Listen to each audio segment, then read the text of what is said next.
일본 제철을 상대로 소송을 진행한 강제징용 피해자는 4명이었지만 그동안 한 분, 두 분 세상을 떠나 이제 딱 한 분 남았습니다. 유일한 생존자인 이춘식 할아버지.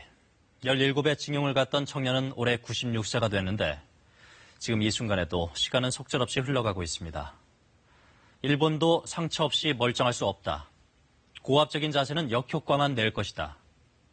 일본에서도 이 문제로 인한 한일 관계 악화를 우려하는 목소리가 나오지만 이춘식 할아버지의 기다림의 시간은 더 길어질 전망입니다.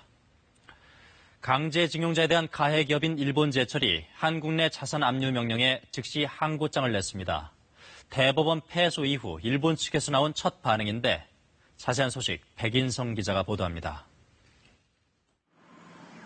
징용 피해자에 대한 대법원 배상 판결 이후 무대응으로 일관하던 일본 제철이 한국 법원에 이의를 신청했습니다. 오는 11일 일본 제철 국내 합작사 주식이 압류될 상황에 놓이자 대구지법 포항지원에 즉시 항고장을 우편으로 제출한 겁니다. 즉시 항고란 법원의 명령이나 결정에 대한 불복 수단입니다. 일본 제철이 자산 매각의 공식적인 불복 의사를 밝힌 건 이번이 처음입니다.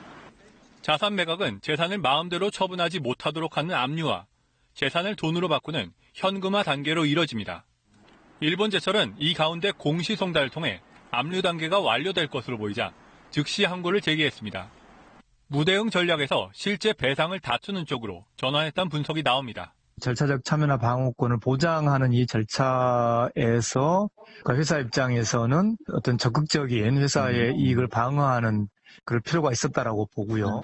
일본 제철의 즉시 항고는 대구지법 민사항고부에서 심리합니다.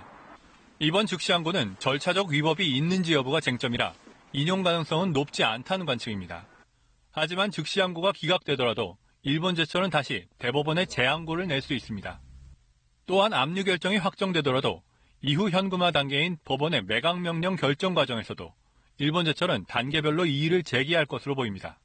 따라서 올해 안에 강제징용 배상금이 지급되기는 쉽지 않을 전망입니다. KBS 뉴스 백인성입니다.